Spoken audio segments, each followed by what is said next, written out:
Hello students, welcome back to Rashid commerce classes Indian academy. पिछले lecture में हम लोग अकाउंटिंग के एडवांटेजेस को, प्रोसेस को देख लिए थे। आज हम लोग करने जा रहे हैं ब्रांच ऑफ अकाउंटिंग, शाखा अकाउंटिंग का ब्रांच क्या क्या होता है, कौन कौन सा होता है, उसके बारे में हम लोग क्या डिटेल में आगे डिस्कस करते हैं। Branch of accounting, branch of accounting, financial accounting, cost accounting, management accounting, social reporting accounting, human resource accounting. Generally आपको जानना है 3 के बारे में। वैसे ब्रांच ऑफ अकाउंटिंग क्या है? 5। कौन कौन आप देख रहे हैं? Financial accounting, cost accounting, management accounting, social reporting accounting, human resource accounting, HRA। यानी कि आपको, हालांकि आपको पढ़ना किस पर है? फिनेंशियल अकाउंटिंग को पढ़ना है, कॉस्ट अकाउंटिंग और मैनेजमेंट अकाउंटिंग। फिनेंशियल अकाउंटिंग क्या होता है? फिनेंशियल अकाउंटिंग आपके किताब का ही नाम है, देख लो, ये आपका किताब का नाम है financial accounting, double entry book keeping financial accounting. Financial accounting is that accounting in which the transactions are recorded in a systematic manner to determine profit or loss of the business and financial condition of the business and position of the business. Financial accounting क्या होता है? financial accounting तो देख लो, it is that branch of accounting which records financial transactions and events to determine profit or loss of the business and performance of the business to determine position of the business. ये financial accounting है। Cost accounting, cost का मतलब क्या होता है? लागत, लागत। We study about manufacturing of goods productions to determine price, market price. उसके बारे में हम लोग क्या करते हैं? स्टडी करते हैं। जैसे मान के चलो इंटर के बाद आप बीकॉम करोगे या सीए करोगे या कॉस्टिंग करोगे तो उसमें आपको ये पढ़ने को मिलेगा डिटेल में, cost accounting. This branch of accounting concern with ascertaining the cost of product. जैसे मान के चलो आप किसी प्रोडक्ट को बनाते, जैसे मान लो आप आइसक्रीम बनाते, उसमें बहुत सारा प्रोसेस होता है। तो पहले रॉ मटेरियल लाएंगे, वर्क इन प्रोग्रेस होगा, फिनिश प्रोडक्ट्स होगा। तो उस आइसक्रीम को बनाने में कितना पैसा लगा हर प्रोसेस में, ठीक है। तो कॉस्ट ऑफ प्रोडक्ट के बारे में पढ़ेंगे। And determining the market price, यानी कि प्राइस ऑफ प्रोडक्ट, बनाने में कितना पैसा लगा और उसको मार्केट में सेल कर रहे हैं, ठीक है। तो उसको हम लोग क्या बोलते हैं? प्राइस ऑफ प्रोडक्ट बोलते हैं। मैनेजमेंट अकाउंटिंग, मैनेजमेंट अकाउंटिंग में हम लोग क्या पढ़ेंगे? प्लानिंग के बारे में, कोऑर्डिनेशन के बारे में, डायरेक्टिंग के बारे में, ऑर्गेनाइजेशंस के बारे में, ऑर्गेनाइजिंग के बारे में, डिसीजंस मेकिंग के बारे में हम लोग क्या करते हैं? पढ़ते हैं। It is that branch of accounting is concerned with generating accounting informations enables management decisions making, जिससे हम लोग क्या कर सकते हैं? डिसीजंस ले सकते हैं। तो ये भी आपका एक किताब ही है, मैनेजमेंट अकाउंटिंग। 2 अलग से और क्या है? Social reporting accounting. Social reporting accounting का मतलब होता है कि जैसे मान के चलो आप चैरिटी में कुछ पैसा देते हो या दान करते हो या हेल्प करते हो, या मान के चलो कि आप कोई वृद्धा आश्रम में जाते हो और उसमें कुछ पैसा चैरिटी करते हो, तो आज के डेट में उसका भी अब क्या होने लगा है? अकाउंटिंग होने लगा है। जैसे मान के चलो आप नाम सुने होंगे टाटा। टाटा जो है कैंसर की ये हॉस्पिटल बहुत सारी है उनकी है, और उसमें वो क्या करते हैं? लोगों का इलाज करते हैं। तो वो चैरिटी एक तरह से करते हैं। जैसे विप्रो कंपनी है, अजीम प्रेमजी, टाटा, ये सब क्या है? बड़ी बड़ी कंपनी जो बहुत सारा क्या करते हैं? चैरिटी करते हैं। तो आज के डेट में उसका भी क्या होने लगा है? अकाउंटिंग होने लगा है, जो सामाजिक कार्य करते हैं। और मान के चलो कि कोई पूजा पाठ में आप पैसा डोनेट करते हो या दान में देते हो, तो उसका भी आजकल क्या होने लगा है? अकाउंटिंग होने लगा है। तो उसको हम लोग क्या बोलते हैं? सोशल रिपोर्टिंग अकाउंटिंग बोलते हैं। Human resource accounting, human resource accounting का मतलब क्या होता है? तो ह्यूमन रिसोर्स अकाउंटिंग का मतलब होता है कि इसमें हम लोग सीखते हैं कि अपने स्टाफ को, वर्कर को, एम्प्लॉय को कैसे ट्रीट करना है। जैसे मान के चलो कि तुम्हारा कोई स्टाफ या एम्प्लॉय है, तो आप उसको कैसे बोलोगे? आ इधर काम करो, कहाँ था, अरे तारे करके आप बात करोगे? बिल्कुल नहीं। रिस्पेक्टफुल, रिस्पेक्टफुल हम लोग क्या करें? उसको ट्रीट करते हैं। तो उसको हम लोग क्या बोलते हैं? Human resource accounting. अब जैसे मान लो तुम अपने स्टाफ को बोलोगे, ए तुम इधर आओ, ऐसे बोलोगे तो क्या वो आपके पास काम करेगा? बिल्कुल काम नहीं करेगा। तो उस कैटेगरी में आता है क्या? ह्यूमन रिसोर्स अकाउंटिंग, ठीक है। और सोशल रिपोर्टिंग अकाउंटिंग, जिसमें हम लोग क्या करते हैं? चैरिटी वगैरह करते हैं। नेक्स्ट टॉपिक हमारा क्या है? Accounting informations. अकाउंटिंग इंफॉर्मेशंस का मतलब होता है कम्युनिकेटिंग। और ये कहाँ से जनरेट होता है? तो सबसे पहले हम लोग क्या करते हैं? आइडेंटिफाई करते हैं। जैसे हम लोग क्या किए थे? Identifying, measurement, recording, classifying, summarising, analysis और कम्युनिकेटिंग। तो हम लोग रिकॉर्डिंग करते हैं तो हम लोग को क्या मिलता है? इंफॉर्मेशंस मिलता है। तो accounting information refers to the financial statement generated through the process of book keeping. ये कैसे जनरेट होता है? तो प्रोसेस ऑफ बुक कीपिंग। तो बुक कीपिंग में क्या होता है? आइडेंटिफाइंग होता है, मेजरमेंट होता है, रिकॉर्डिंग होता है और क्लासिफाइंग करने के बाद ये क्या होता है कि इंफॉर्मेशन हम लोग को मिलता है, जिसको कि हम लोग क्या बोलते हैं? Financial accounting information as well as accounting information. जैसे में फिनेंशियल स्टेटमेंट इसमें शामिल क्या क्या होता है? तो सबसे पहले इंफॉर्मेशन मिलता है प्रॉफिट और लॉस के बारे में, दूसरा हमारा मिलता है फिनेंशियल पोजीशंस के बारे में, और तीसरा हमारा मिलता है कैश फ्लो। कैश फ्लो जो कि कैश फ्लो आपको कहाँ पढ़ना है? तो कैश फ्लो आपको पढ़ना है क्लास 12th में वॉल्यूम 3। वैसे कैश फ्लो क्या होता है? कैश फ्लो देखो, नदी को देखो, नदी में जैसे पानी का प्रवाह होता है ना, जैसे नदी में पानी का प्रवाह होता है, एक तरफ से पानी आता है और दूसरे तरफ क्या होता है? निकल जाता है, उसी को हम लोग क्या बोलते हैं? फ्लो बोलते हैं। तो ठीक उसी तरह बिजनेस में भी क्या होता है कि कैश एक तरफ से आता है और दूसरे तरफ क्या होता है? निकल जाता है। Cash flow statement is that statement which show the flow of cash and cash equivalent. तो इसको हम लोग डिटेल में भी पढ़ेंगे क्या? कैश फ्लो स्टेटमेंट को। हालांकि कैश फ्लो का मतलब क्या होता है? Cash flow statement is that statement which show the flow of cash and cash equivalent. एक तरफ से कैश का आना, एक तरफ से कैश का चले जाना ही क्या कहलाता है? कैश फ्लो कहलाता है। और इसको क्लास 12 में हम लोग पढ़ने वाले हैं। Qualitative characteristics of accounting information, जो हम लोग को अकाउंटिंग इंफॉर्मेशन मिलता है उसका क्वालिटी कैसा होना चाहिए। ठीक, तो सबसे पहले तो क्या होना चाहिए? रिलायबिलिटी होनी चाहिए। रिलायबिलिटी का मतलब होता है उसमें कि रियलिटी होनी चाहिए, वास्तविक होना चाहिए। वो क्या होना चाहिए? वो वास्तविक होना चाहिए, वास्तविक होना चाहिए, रिलायबिलिटी होनी चाहिए, उसमें सच्चाई होनी चाहिए। इसमें क्या होनी चाहिए? सच्चाई होनी चाहिए। Accounting information must B reliable. Relevance का मतलब होता है जितना जरूरत हो, जितना जरूरत हो। Accounting information must be relevant to the users which help him in decisions making. इतना होना चाहिए जिससे वो क्या कर सके? डिसीजंस ले सके, फैसला ले सके अपने बिजनेस में, उतना इंफॉर्मेशन होना चाहिए। तो ये भी इसका एक क्या क्वालिटेटिव कैरेक्टरिस्टिक्स हो सकता है और है। अंडरस्टैंडेबिलिटी, अंडरस्टैंडेबिलिटी का मतलब होता है ये कि जो सबको समझ में आए। जैसे मान के चलो कि हम ऐसा ऐसा कुछ कर दिए, तो आपको ये समझ में आ रहा है कि क्या किया गया है? बिल्कुल नहीं। तो ऐसा नहीं होना चाहिए। मतलब अकाउंटिंग ऐसा होना चाहिए जो प्रॉपर तरीके से सिग्निफिकेंट मैनर में हो, जिसको कि आराम से क्या सब लोग समझ सकता है। Understandability means that the information must be presented in such a manner that users are able to understand it, उसको समझ सके इस मैनर में होना चाहिए। कंपेरेबिलिटी की मतलब क्या होती है? कंपेरेबिलिटी का मतलब होता है, comparative means that the user should be able to compare the accounting informations. Comparative दो तरह का होता है, एक होता है इंट्रा और एक होता है इंटर।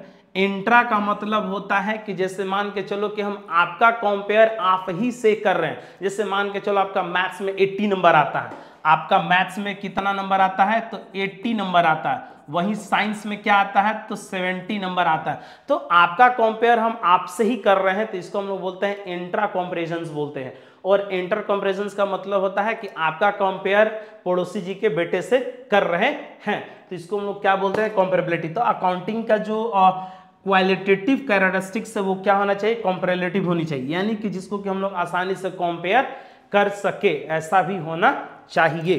तो ये हमारा क्या था? तो qualitative characteristics of accounting information. पहला क्या था बाबू? तो रिलायबिलिटी, रेलेवेंस, अंडरस्टैंडेबिलिटी और comparability. Is it clear? Now next point. Next point हमारा क्या है? Users of accounting informations. Users of accounting informations. तो देखिए जो यूजर्स होते हैं, यूजर्स जो होते हैं वो दो होते हैं। एक होते हैं इंटरनल और एक होते हैं एक्सटर्नल यूजर्स। इंटरनल यूजर्स कौन होता है? Who exist in the business, जो बिजनेस में एग्जिस्ट करता है, जो बिजनेस में शामिल रहता है, एग्जिस्ट करता है, उसको हम लोग क्या बोलते हैं? इंटरनल यूजर्स बोलते हैं। एक्सटर्नल यूजर्स, आउटसाइडर, आउटसाइडर को हम लोग क्या बोलते हैं? एक्सटर्नल यूजर्स होता है। जिससे कि इंटरनल यूजर्स में दो लोग आते हैं, एक आता है ऑनर और दूसरा आता है क्या? मैनेजमेंट। ऑनर और क्या? मैनेजमेंट। और एक्सटर्नल में पब्लिक आ जाएगा, रिसर्चर्स आ जाएगा, बैंकर्स आ जाएगा, क्रेडिटर्स आ जाएगा, इन्वेस्टर्स आ जाएगा, प्रेजेंट इन्वेस्टर्स आ जाएगा, पोटेंशियल इन्वेस्टर्स आ जाएगा। तो ये हमारा क्या है, यूजर्स है। जैसे कि आप देख रहे हैं यहाँ पर users of accounting information, accounting information का जो यूजर्स होते हैं वो कौन कौन होते हैं। तो सबसे पहले कौन है, ऑनर है और मैनेजमेंट है। ये दोनों का दोनों कौन है, तो ये दोनों का दोनों इंटरनल यूजर होते हैं। ये कौन होते हैं, दोनों का दोनों इंटरनल यूजर्स होते हैं, दोनों का दोनों, मैनेजमेंट और ऑनर। तो मैनेजमेंट जो है अकाउंटिंग का यूज क्यों करता है, डिसीजंस मेकिंग के लिए, और ऑनर अपने अकाउंटिंग का यूज क्यों करता है, तो प्रॉफिट के लिए, प्रॉफिट और पोजीशंस जानने के लिए, प्रॉफिट और पोजीशंस जानने के लिए अकाउंटिंग का यूज करता है। मैनेजमेंट क्यों अकाउंटिंग का यूज करता है, तो डिसीजन मेकिंग के लिए।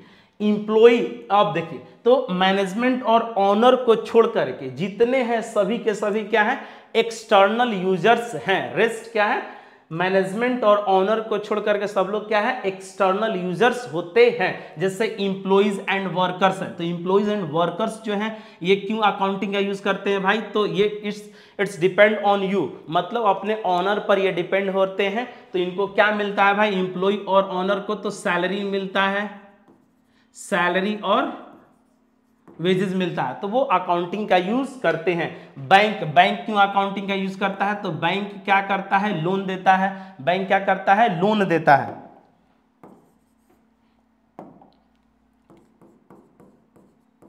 बैंक क्या करता है, पब्लिक को लोन देता है, या बिजनेसमैन को क्या करता है, लोन देता है। तो वो अकाउंटिंग का यूज करके वो जानना चाहता है उसका लोन का पैसा मिलेगा या नहीं मिलेगा, ये इंटरेस्ट कब मिलेगा, ठीक है। प्रेजेंट इन्वेस्टर्स, प्रेजेंट इन्वेस्टर्स कौन होते हैं, who already invest in your क्या बिजनेस, जो ऑलरेडी बिजनेस में पैसा क्या कर रखा है, इन्वेस्ट कर रखा है, उसको हम लोग क्या बोलते हैं, प्रेजेंट। तो ये अकाउंटिंग का यूज क्यों करता है, ये जानना चाहता है कि ये जो पैसा लगाया है वो सेफ है कि या नहीं।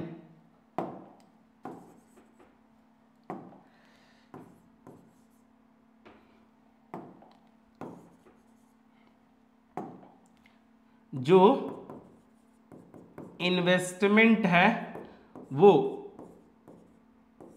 सेफ है या नहीं, दूसरा वर्क इन प्रोग्रेस में है या नहीं, ठीक है। तो ये अकाउंटिंग का यूज करता है जानने के लिए। पोटेंशियल इन्वेस्टर्स कौन होता है, न्यू इन्वेस्टर्स, जो आपके बिजनेस में पैसा लगाना चाहता है नया। तो वो आपके बिजनेस में आंख बंद करके कोई पैसा लगा देगा क्या, 50 रुपए का लोग मटका भी खरीदता है तो उसको पानी डाल करके 4 बार देखता है कि कहीं चू तो नहीं रहा है ना। तो आप जा करके किसी बिजनेस में या किसी कंपनी का शेयर खरीदना है तो आंख बंद करके खरीद लोगे क्या, बिल्कुल नहीं। उसका आप क्या करोगे, वेबसाइट पे जाओगे, उसके बारे में इंफॉर्मेशन कलेक्ट करोगे, देखोगे, एनालिसिस करोगे, उसका टर्नओवर क्या है, एक शेयर का वैल्यू क्या है, प्रॉफिट एक्सपेक्टेशंस क्या है, ये सब हम लोग क्या यूज करेंगे। उसके बाद ना उसका शेयर्स को अक्वायर करेंगे। तो इसको हम लोग बोलते हैं क्या, पोटेंशियल इन्वेस्टर्स। क्रेडिटर्स, जो लेनदार होते हैं, जो पैसे दे रखे हैं, उसको हम लोग बोलते हैं creditors. Government and tax authorities, government जो अकाउंटिंग का यूज क्यों करती है, उसको क्या चाहिए, उसको चाहिए इनकम पर टैक्स, तो अकाउंटिंग का यूज करती है। पब्लिक क्यों अकाउंटिंग का यूज करती है, क्वालिटी ऑफ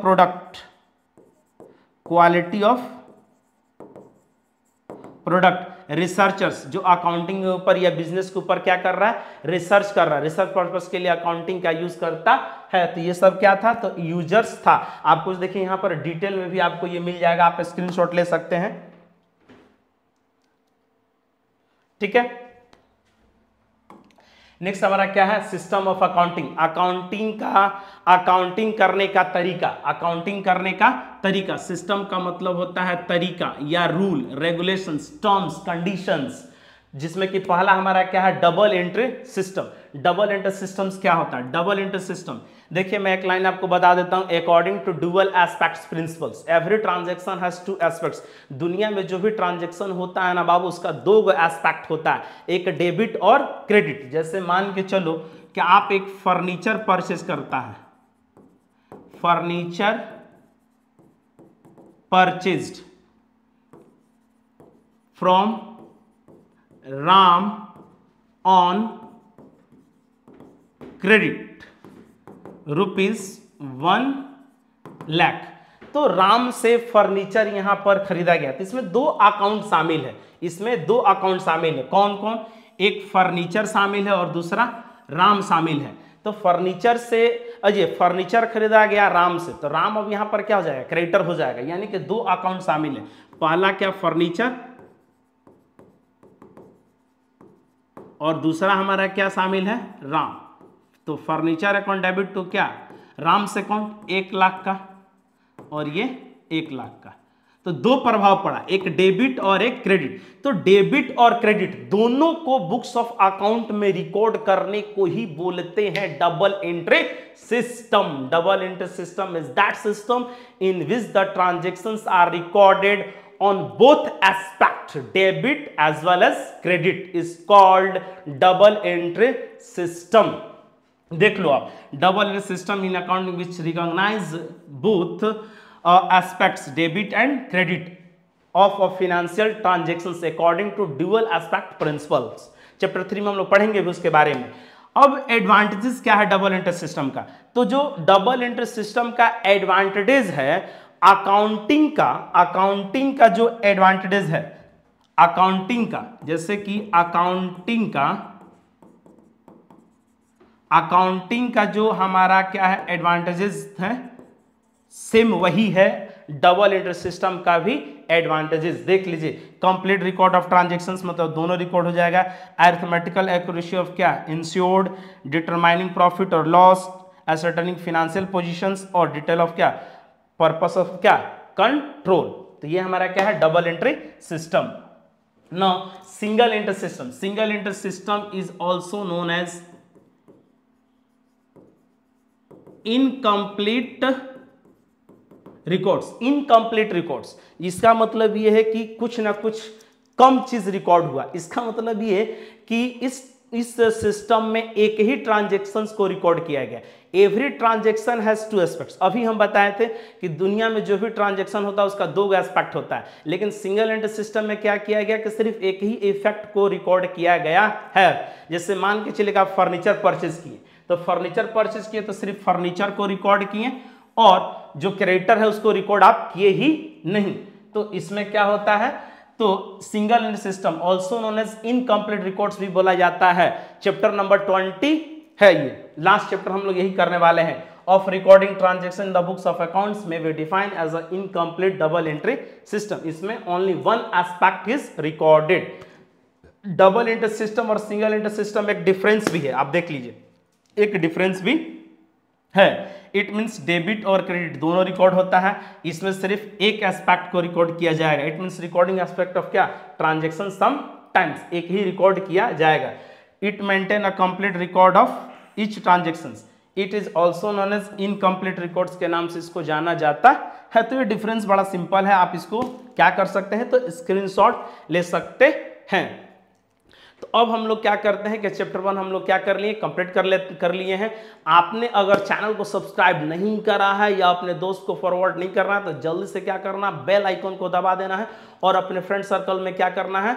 शेयर कर देना है, ताकि उसको भी ये क्या इन्फॉर्मेशन मिल सके और उनके अच्छे से क्या पढ़ाई हो सके।